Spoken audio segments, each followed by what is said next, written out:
नमस्कार दोस्तों, मेरा नाम नीरज कुमार और आप देख रहे हैं सत्यान्वेषी। बिहार चुनाव के रिजल्ट आ चुके हैं और बेहद ही करीबी मुकाबले में भाजपा जदयू गठबंधन ने राजद महागठबंधन पर जीत हासिल की है। रिजल्ट के आने के बाद से तेजस्वी यादव और राजद समर्थकों में काफ़ी निराशा है, पर मैं उनसे ये कहना चाहूँगा कि आप लोगों को उदास होने की बिल्कुल भी ज़रूरत नहीं है। एक 31 साल के लड़के ने जिस तरह से फाइट दिया, जिस तरह से बिहार का एजेंडा सेट किया, जिस तरह से नरेंद्र मोदी, नीतीश कुमार, योगी आदित्यनाथ, जेपी नड्डा जैसे महारथी लोगों, धुरंधर लोगों ने प्रचार किया उनके खिलाफ, पर उस बीच में भी वो जैसे डटे रहे और बेरोजगारी और रोजगार के मुद्दे को उन्होंने जिस तरह से लाइमलाइट में लाया, ये अपने आप में काबिले तारीफ है। और इसके लिए तेजस्वी यादव को खुद पर और उनके सारे समर्थकों को उन पर काफ़ी गर्व होना चाहिए। इसमें कोई भी शर्मिंदगी की बात नहीं है कि हारे हैं मगर जम कर लड़े हैं, इसमें कोई शक की बात नहीं है। आज की इस वीडियो में हम ये जानने की कोशिश करेंगे कि आखिर महागठबंधन हारी क्यों। 2 दिन पहले तक एग्जिट पोल और हर जगह से जमीन से यही रिपोर्ट आ रही थी कि महागठबंधन लैंडस्लाइड विक्ट्री की तरफ बढ़ रही है। 150 से 180 सीटें बताई जा रही थी कि आ सकती है। फिर ये इतने करीबी मामले में छोटे छोटे अंतर से महागठबंधन हार क्यों गई। इस पूरे बिहार चुनाव के रिजल्ट का हम इस वीडियो में विश्लेषण करने वाले हैं। इस वीडियो के अंत तक आपके मन में जो भी डाउट है, जो भी आपको लगता है कि क्यों आखिर हार गई, सारे आपके सवालों के जवाब इस वीडियो के अंत तक आपको डेफिनेटली मिल जाएगी। तो आप इस वीडियो को पूरा देखिए। एक एक करके मैं कारण बताऊं उससे पहले सबसे पहली बात ये कि राजद की तरफ से अभी ये कहा जा रहा है कि स्थानीय प्रशासन की मदद से चुनाव में थोड़ी बहुत गड़बड़ी हुई है, खास करके उन सीटों पर जहां पर जीत हार का अंतर बहुत कम था। 12 vote, 15 vote, 100 vote, 1000 vote, 1500 vote तक का अंतर जहां पर था, वहां पर राजद के द्वारा ये कहा जा रहा है कि स्थानीय प्रशासन ने गड़बड़ी किया है। उन्होंने एक ट्वीट भी किया था और उसमें उन्होंने ये बताया कि 119 सीटें टोटल ऐसी थी जिसमें महागठबंधन के प्रत्याशियों को कहा गया कि वो जीत चुके हैं, पर उसके बाद कुछ जगहों पे वहाँ के अधिकारी ने उनको सर्टिफिकेट देने में देरी की और थोड़ी देर के बाद उनको बताया कि नहीं, आप जीते नहीं, हार गए हैं। आखिरी जब रिजल्ट आया, परिणाम आया, तो महागठबंधन को 110 सीटें थी और राजद ने क्लेम किया कि वो 119 पर जीत चुकी थी। इसका मतलब 9 सीटें ऐसी हैं जहां पर परिणाम इधर से उधर हुआ है, जहां पर जीत हार का अंतर काफी कम था। अब ये पहले मैं आपको आगे बताने से पहले इस मुद्दे को समझा दूं कि ये है क्या। होता ये है कि किसी भी चुनाव में पोस्टल बैलेट्स भी आते हैं। जो लोग बिहार में नहीं रहते हैं या किसी सरकारी ड्यूटी पे हैं, फौज में हैं, वो बिहार में वोट नहीं कर पाते, तो उनका जो वोट है वो पोस्टल बैलेट के थ्रू आता है और उसकी गिनती होती है। और उन पोस्टल बैलेटों में कुछ पोस्टल बैलेट ऐसे होते हैं जिसको कुछ त्रुटि के कारण खारिज कर दिया जाता है कि ये पोस्टल बैलेट वैलिड नहीं है। अगर जीत हार का अंतर जो खारिज पोस्टल बैलेट है उनसे कम होता है तो उन पोस्टल बैलेट की फिर से गिनती होती है। तो राजद का कहना यह है कि जहां जहां पर भाजपा के हार का अंतर कम था वहां पर उन्होंने रिकाउंटिंग के लिए बोला और वहां पे रिकाउंटिंग करके और नतीजे को बदल दिया गया। पर जहां जहां राजद बहुत कम वोटों से हार रही थी, एग्जाम्पल के लिए हिलसा विधानसभा क्षेत्र में राजद मात्र 12 वोटों से हारी है। तो राजद का कहना यह है कि जहां जहां राजद बहुत कम वोट से हारी थी वहां पर तुरंत ही सर्टिफिकेट भाजपा या जदयू के नेताओं को दे दिया गया, उनको जीता घोषित कर दिया गया। अब दिक्कत यह है कि चुनाव आयोग के नियम के हिसाब से अगर एक बार सर्टिफिकेट किसी को मिल गया जीता हुआ, उसके बाद चुनाव आयोग भी कुछ नहीं कर सकता, उसके बाद कुछ नहीं किया जा सकता। तो राजद का कहना यह है और कांग्रेस पार्टी का कहना यह है कि करीब 9 सीटें ऐसी है जहां पर कि उनके साथ ये जाती हुई है, ये धोखाधड़ी हुआ है। अब ये जांच का विषय है कि ऐसा हुआ है या नहीं हुआ है, इस पर हम कुछ खास टिप्पणी नहीं कर सकते। पर सवाल ये आता है कि अगर आपकी 119 सीटें भी होती तो आप बहुमत से 3 सीट कम होते। हालांकि अगर राजद महागठबंधन 119 पर पहुंच जाती तो AIMIM और BSP के विधायकों के समर्थन से राजद सरकार बना लेती और तेजस्वी यादव मुख्यमंत्री हो जाते। इसलिए ये मुद्दा काफी गंभीर है और इसकी जांच होनी चाहिए। पर फिर से ये एक सवाल आता है कि जब आप चुनाव प्रचार के दौरान एग्जिट पोल में बहुत आराम से जीत रहे थे तो ऐसी क्या गलती हुई और क्या क्या ये कारण थे जिसके कारण ये चुनाव इतना संघर्षपूर्ण बन गया, इतना क्लोज क्यों बन गया। इस चुनाव में तो राजद महागठबंधन को लैंडस्लाइड क्लीन स्वीप करके 150 से ज्यादा सीटें जीतनी चाहिए थी, पर आखिर ऐसा क्यों नहीं हो पाया। उनसे क्या गलतियां हुई, ओवरऑल स्ट्रेटजी उनकी क्या गलत थी, उसको हम आइए एक एक करके देखते हैं। सबसे पहला कारण, जो सबसे बड़ा कारण है महागठबंधन के हार में, उसमें यह है कि कांग्रेस ने महागठबंधन की लुटिया डुबाई है। आपको तो ये पता ही है कि 243 में से 50% यानी कि 122 सीटें अगर जीत जाती जो भी पार्टी, उसकी सरकार बनती। 122 सीट जीतने के लिए हरेक जो गठबंधन के घटक दल हैं उनको 50% का स्ट्राइक रेट मेंटेन करना होता है, यानी कि सबको अपनी आधी या उससे ज़्यादा सीटें जीतनी होती। राजद ने अपने 144 में से 75 सीटें जीती। इसका मतलब उनका स्ट्राइक रेट 52% का था। इसका मतलब राजद ने अपने 50% से ज़्यादा सीट जीत लिया था। जो कम्युनिस्ट पार्टियां हैं सीपीआई, सीपीआई-एम और सीपीआई-एमएल, इनका स्ट्राइक रेट 55% का था। इन्होंने अपने 29 में से 16 सीटें, मतलब इन्होंने भी अपनी आधे से ज़्यादा सीटें जीत ली थी। अब बचा था कांग्रेस का। कांग्रेस ने बहुत ही ज़्यादा निराश किया।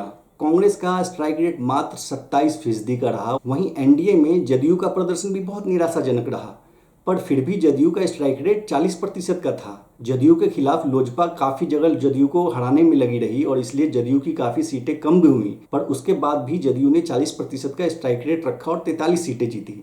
अगर ये कांग्रेस, जिन्होंने इतना ज़्यादा 70 सीटों पर चुनाव लड़ा, अगर ये 40% का भी स्ट्राइक रेट रखते तो इनकी 28 सीटें आनी चाहिए थी, और अगर 28 सीटें आती तो इसका मतलब 9 सीटें बढ़ जाती, जिसपे कि राजद महागठबंधन 119 पहुंच जाता, और 9 सीटें यानी 125 से कम हो जाती एनडीए की, वो पहुंच जाते 116 पे।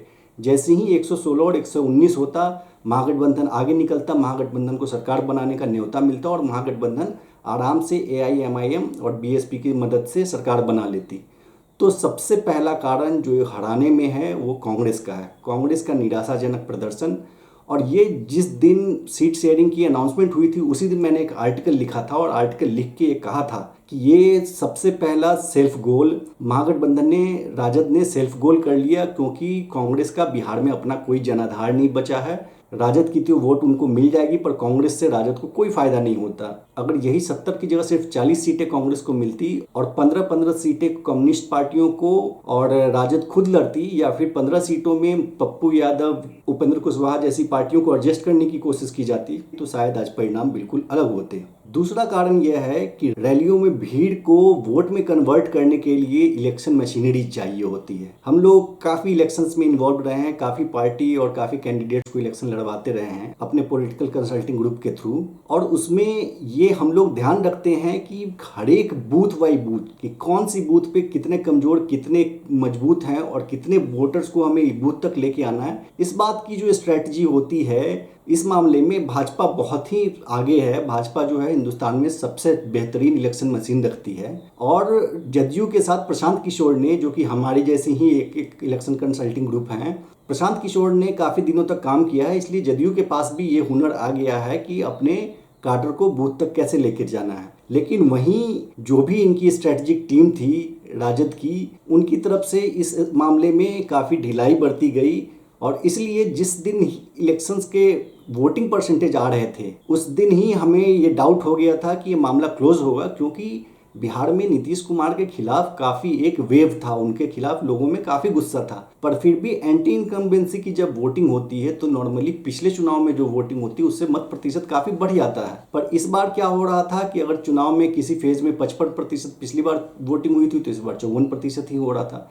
इसका मतलब कि जो लोगों में गुस्सा था, वो गुस्से वाले वोटर को बूथ तक ले जाने में कमी रही है राजद और महागठबंधन की तरफ से। और उसमें खासा कांग्रेस का, जैसा मैंने आपको बताया, कांग्रेस की पार्टी तो बिहार में कहीं कुछ है ही नहीं। कांग्रेस तो सिर्फ ट्विटर और प्रेस कॉन्फ्रेंस की पार्टी है। उनके 2 नेता जाकर दिल्ली से पटना बैठ गए और रोज रोज सिर्फ प्रेस कॉन्फ्रेंस करते रह गए, जबकि जो पार्टी 70 सीटों पर लड़ रही है उनको हर एक बूथ पर काम करना चाहिए। उनके बड़े नेताओं को दिल्ली से पटना जाकर 70 विधानसभा में घूम घूम कर काम करना चाहिए था, पर वैसी कोई कन्विक्शन कांग्रेस में कभी दिखी ही नहीं। तो मैं जैसा पहले कहा था, ये एक रणनीति कांग्रेस को ज़्यादा सीटें देने का, और कांग्रेस और महागठबंधन की सीपीआई-एमएल को छोड़कर बूथ पर काम करने में सब में सारी पार्टियों से चूक हुई है, और उनके पास ये शायद आज की डेट का जो आधुनिक तरीका है, जो प्रशांत किशोर और बीजेपी जानती है कि बूथ पर कैसे काम करना है, बूथ को कैसे मैनेज करना है, उसमें कहीं ना कहीं कमी रही है। अब तीसरा आते हैं ओवरऑल स्ट्रेटजी। ये जो पूरा ओवरऑल स्ट्रेटजी था चुनाव लड़ने का और चुनाव प्रचार का, उसमें काफ़ी बड़ी कमी थी। एक तो ठीक था कि आपने रोजगार का मुद्दा बनाया और उसको आपने सेंट्रल इशू बना दिया, और नीतीश कुमार को टारगेट करके आपने नीतीश कुमार के खिलाफ एक गुस्सा का माहौल पैदा कर दिया। पर जो पूरा माइग्रेंट क्राइसिस हुआ लॉकडाउन के कारण, जो पूरा बिहार वासियों को प्रॉब्लम हुई, उसके कारण नीतीश कुमार नहीं थे। नीतीश कुमार से ज्यादा बड़े कारण नरेंद्र मोदी थे। बिना सोचे समझे, बिना किसी तैयारी के पूरे देश के ऊपर लॉकडाउन थोप देने वाले नरेंद्र मोदी थे। तो राजद को चाहिए था कि वो आउट एंड आउट जिस तरह से नीतीश पर अटैक कर रहे थे उसी तरह से नरेंद्र मोदी और भाजपा पर भी अटैक करना चाहिए था। ये जो पूरा उन्होंने केजरीवाल मॉडल अपनाया, जहां पर कि नरेंद्र मोदी पर कोई अटैक नहीं करेंगे, भाजपा पर कोई अटैक नहीं करेंगे, बस अपना पॉजिटिव कैंपेन करते रहेंगे, ये आपको दिल्ली में चल जाएगा। क्योंकि दिल्ली में 5 साल ऑलरेडी काम कर चुके हैं अरविंद केजरीवाल, और उनके पास दिखाने को है कि उन्होंने 5 साल में बिजली, पानी, सड़क पर क्या काम किया है। तेजस्वी यादव के पास दिखाने को कुछ नहीं था ऐसा कुछ। ये मॉडल आपका झारखंड में चल जाएगा, क्योंकि वहां पर जो स्थानीय नेतृत्व है वो भी भाजपा का है और जो सेंट्रल नेतृत्व है वो भी भाजपा का है।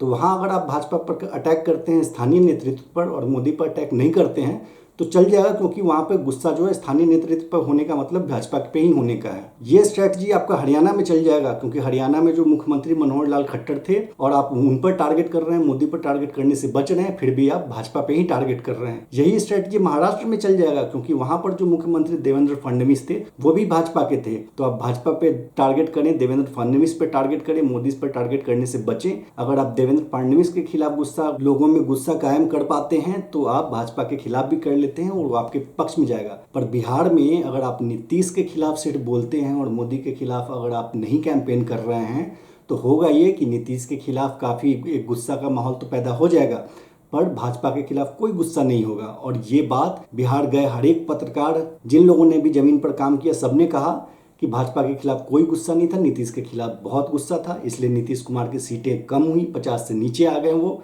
45 से नीचे आ गए, और भाजपा की सीटें बढ़ गई, क्योंकि भाजपा के खिलाफ कोई गुस्सा नहीं था। तो ये जो भी उनके स्ट्रेटजिस्ट थे राजद के, जो कि कॉपी पेस्ट कर रहे थे सारे आइडिया अरविंद केजरीवाल से और बाकी स्टेटों से, वो इस बात को समझने में बिल्कुल चूक कर गए कि बिहार का इलेक्शन अलग है। बिहार में मेन पार्टी भले ही बीजेपी हो, पर मुख्यमंत्री जो है बीजेपी का नहीं था। अगर आप केवल मुख्यमंत्री के खिलाफ कैंपेन कर रहे हैं तो बीजेपी के खिलाफ आप कैंपेन नहीं कर रहे हैं, उनको आप वॉक ओवर दे रहे हैं। और वही हुआ कि बीजेपी को वॉक ओवर मिला और उन्होंने अपना प्रदर्शन जमकर किया, 74 सीटें जीत गए वो, जिसके कारण आज ये सरकार बन रही है। चौथा, जो कि और आपके स्ट्रेटजी का ही हिस्सा है, कि आपने इस बात का ध्यान नहीं रखा कि आपके कहाँ कहाँ वोट कटने वाले हैं। वोट कटवा लोग जो होते हैं, जो वोट कटवा कहे जाते हैं पार्टियां, जो कि जीतती नहीं है पर कुछ वोट ले लेते हैं और किसी न किसी पार्टी का काम खराब करते हैं। वोट कटवों का मूल्यांकन करने में भी जो भी रणनीतिकार थे राजद के, वो काफ़ी विफल साबित हुए। उनको अंदाजा ही नहीं था कि कौन सी सीट पे कौन सा कैंडिडेट उनके कितना वोट काट रहा है। जबकि हम लोग अगर कैंपेन करते हैं किसी पार्टी या कैंडिडेट के लिए, तो हमें एक एक निर्दलीय से लेके हर एक पार्टी का कौन सा उम्मीदवार खड़ा होने वाला और किसको कितनी वोटें मिल सकती हैं और उसको कैसे मैनेज करना, उसकी रणनीति हम बनाते हैं। लेकिन इस कैंपेन में ऐसा नहीं हुआ। बिहार विधानसभा में कुल 42 सीटें ऐसी थी जहां राजद आसानी से जीत पाती, अगर वो जो वोट उपेंद्र कुशवाहा ने, पप्पू यादव ने, AIMIM ने और लोक जनशक्ति पार्टी ने जो वोटें काटी हैं महागठबंधन की, अगर उसको मैनेज कर लेती तो 42 सीटें और महागठबंधन जीत सकती थी। अगर 42 सीट जीत आती तो 152 पे पहुंच जाते, वो 152 पे पहुंच जाते तो एक लैंडस्लाइड विक्ट्री कही जाती। मैं आपको इन पूरी 42 सीटों को एक एक करके अभी बताऊंगा कि कौन कौन सी ये 42 सीटें थी और किस किस पार्टी ने कितना वोट काटा, जिसके कारण इनको हार का सामना करना पड़ा है। उससे पहले मैं थोड़ा सा लोक जनशक्ति पार्टी चिराग पासवान के बारे में भी बता दूं। चिराग पासवान भाजपा का सबसे बड़ा मास्टर स्ट्रोक था। चिराग पासवान भाजपा के दो धारी तलवार थे। चिराग पासवान जितने भी वोट लेकर आएंगे वो या तो जदयू को नुकसान पहुंचाएंगे और जदयू के वोट काटेंगे। उससे क्या होगा कि जदयू की सीटें कम होंगी और भाजपा बिहार में मजबूत हो जाएगा। और दूसरी तरफ अगर जदयू का वोट नहीं भी काटते हैं तो जितना भी उनको वोट मिलेगा, क्योंकि चिराग पासवान भाजपा के खिलाफ तो अपने कैंडिडेट उतार नहीं रहे थे, तो जहां जहां उनका कैंडिडेट जो भी वोट लेगा या तो वो जदयू का लेगा या महागठबंधन का लेगा। और यही हुआ। काफी सारी सीट चिराग पासवान ने जदयू को जरूर हराई, पर कई सारी सीट चिराग पासवान ने महागठबंधन को भी हरा दिया।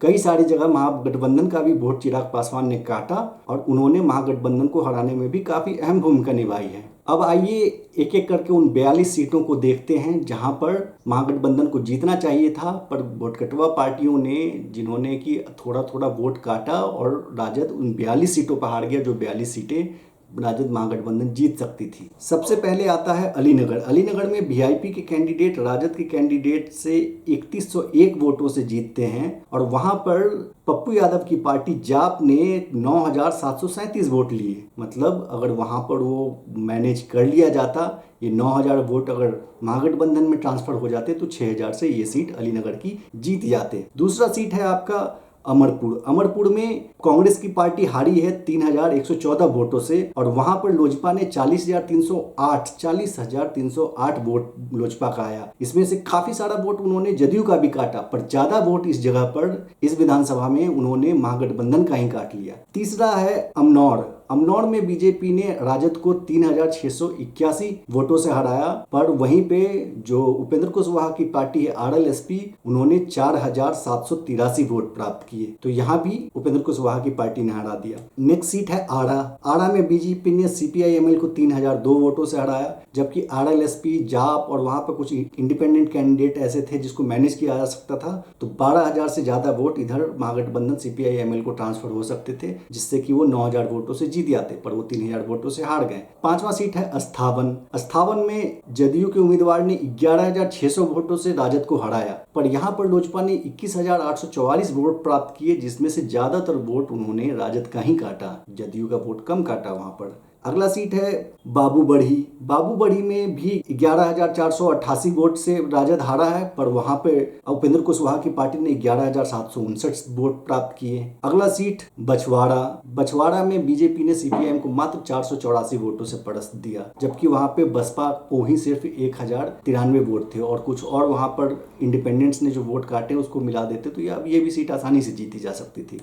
आठवां सीट है बहादुरपुर में जदयू ने राजद को 2629 वोटों से हराया। इस सीट पर लोक जनशक्ति पार्टी ने 16873 वोट प्राप्त किए और बसपा ने 1577। तो बसपा और लोजपा इन दोनों की वोटों को थोड़ा वोट ट्रांसफर इधर हो जाते तो आराम से जीत जाते। अगला है बाराचट्टी में हम के उम्मीदवार ने आरजेडी को 6318 वोटों से हराया, पर यहाँ पर बसपा ने बहुजन समाज पार्टी मायावती की पार्टी ने 9000 से ज्यादा वोट लिए। 10वां है बराड़ी में जदयू ने राजद को 10,000 से ज्यादा वोट से हराया। वहां पर असाउद्दीन ओवैसी की पार्टी ने 6500 वोट लिए और एलजेपी ने 7920 वोट लिए। नेक्स्ट है बड़बिग्घा में जदयू ने कांग्रेस को मात्र 113 वोटों से हरा दिया, जबकि कांग्रेस की अपनी जो बहुत काफी घनिष्ठ पार्टी है एनसीपी, उनके वोट ही आ जाते इनको 800 से ज्यादा वोट, तो वहां कांग्रेस जीत जाती और वहां पर भी उपेंद्र कुशवाहा की पार्टी को 1000 से ज्यादा वोट आई। तो ये सारी जो वोट कटुआ पार्टियां हैं जो छोटी छोटी बिहार में जिनका कोई खास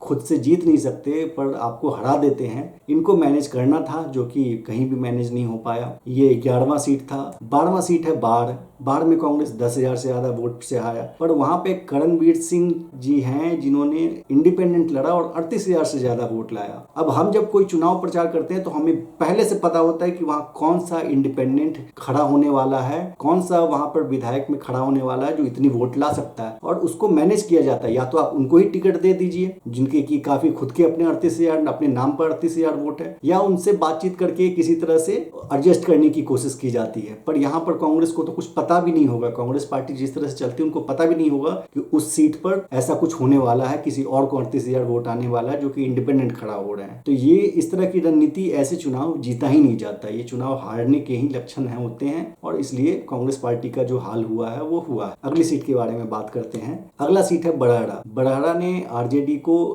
4973 वोटों से हराया और वहां पर भी एक निर्दलीय आशा देवी हैं जिनको 7000 से ज्यादा वोट उनको आया। ये कैसी रणनीति बनाते हैं मुझे नहीं पता चलता। ये आजकल के जमाने में ये एकदम हर एक आदमी हर एक बूथ का इंफॉर्मेशन हो जाता है। जब हम लोग कैंपेन करते हैं हम लोगों को सब कुछ पता होता है, पर इनकी जो टीम थी उनको कुछ आइडिया ही नहीं था और ये सीट अलग अलग वोट काटने के कारण ये भी सीटें हार गए। अगला सीट है बारूराज।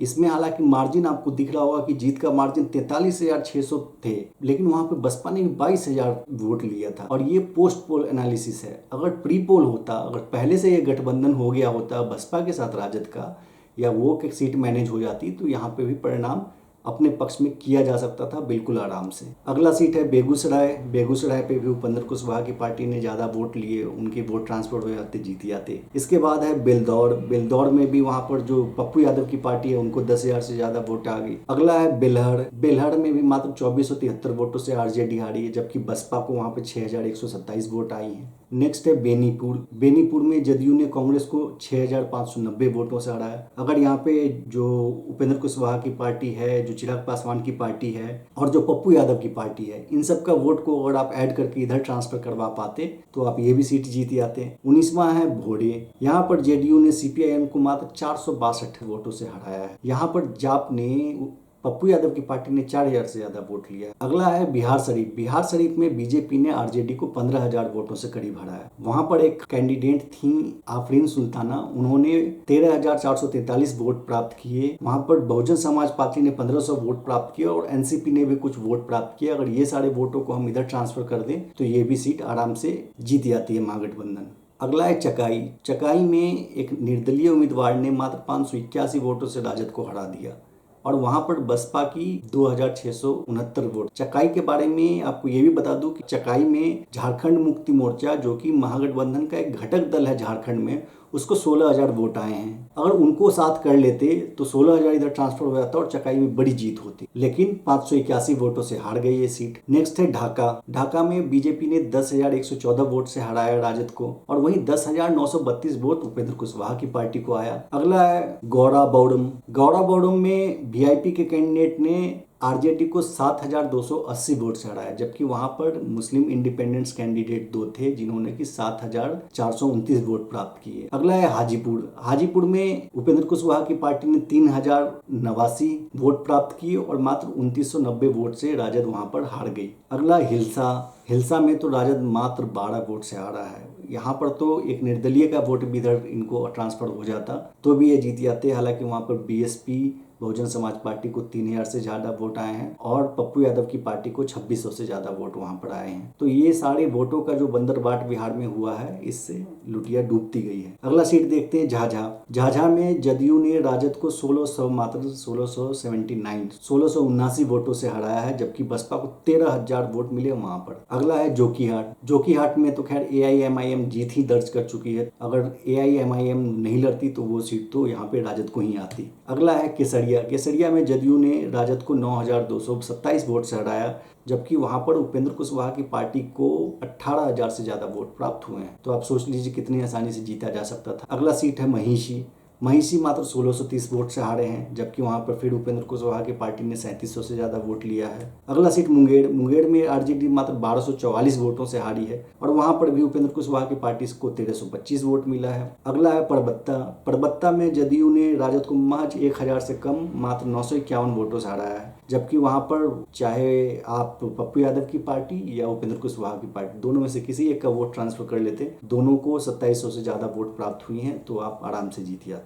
अगला है परिहार। परिहार में बीजेपी ने आरजेडी को मात्र 1569 यानी 1569 वोटों से हराया है, जबकि वहां पे 10,000 के करीब वोट उपेंद्र कुशवाहा की पार्टी को आई है। पढ़नपुर में भाजपा ने कांग्रेस को 2,972 वोट से हराया है और वहां पर एक इशरत परवीन करके कैंडिडेट थे जिनको कि वहां के मुसलमानों ने करीब 19,700 वोट उनको वहां पर दिया। अगर ये डिवीजन रोक लिया जाता तो वो बड़े मार्जिन से करीब 15,000 से ज्यादा वोटों से वहां पर कांग्रेस जीत सकती थी, लेकिन ये हार गए। अगला रानीगंज। रानीगंज में जदयू ने राजद को मात्र 2304 वोटों से हराया और वहां पर AIMIM को 2400 से ज्यादा वोट प्राप्त हुए। अगला है सकड़ा, जिसमें कि जदयू ने कांग्रेस को 1537 वोटों से हराया और वहां पर पप्पू यादव की पार्टी को 1936 वोट मिले हैं। नेक्स्ट है सिकंदरा। सिकंदरा में हम पार्टी के उम्मीदवार ने कांग्रेस को 5505 वोटों से हराया और RLSP को वहां पर 7284 वोट मिला, यानी उपेंद्र कुशवाहा की पार्टी को 7000 से ज्यादा वोट वहां मिले। अगला है तरैया। तरैया में बीजेपी ने आरजेडी को 11,307 वोटों से हराया है,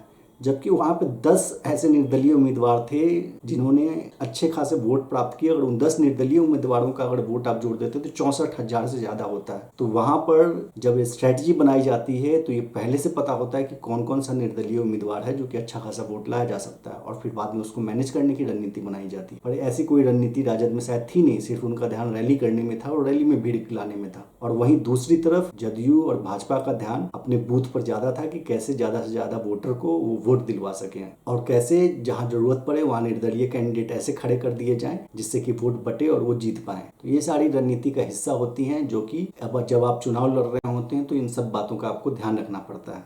अगला सीट देखते हैं। अगला सीट है तारापुर। तारापुर में वही 7,225 वोटों से आरजेडी हारी है और वहां पर RLSP और जाप को मिलाकर इससे ज्यादा वोट मिल जाते हैं। अगला टिकारी। टिकारी में हम के कैंडिडेट ने कांग्रेस को 2630 वोटों से हराया और बीएसपी ने वहां पर 7,000 से ज़्यादा वोट प्राप्त किया है। उसके बाद वैशाली में जदयू ने कांग्रेस को 7,413 वोटों से हराया और वहां पर चिराग पासवान की पार्टी को 33,000 वोट मिले, जिसमें ज़्यादा वोट उन्होंने महागठबंधन का काटा वैशाली में। उसी तरह है वारिसनगर में जेडीयू ने सीपीआई-एमएल को 13,800 वोटों से हटाया और एलजेपी को वहां पर 23,000 वोट मिले और वहां पर भी उन्होंने महागठबंधन का वोट ज़्यादा काटा है।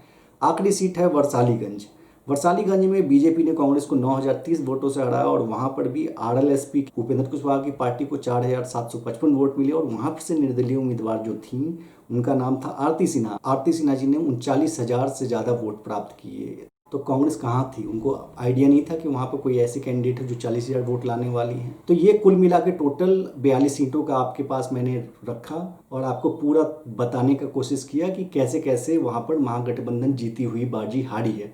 तो दोस्तों आज की इस वीडियो में बस इतना ही। अगर आपको ये वीडियो पसंद आई हो तो इस वीडियो को लाइक करें और ज़्यादा से ज़्यादा शेयर करें और इस चैनल को सब्सक्राइब करना ना भूलें। जय हिंद, वंदे मातरम, सत्यमेव जयते।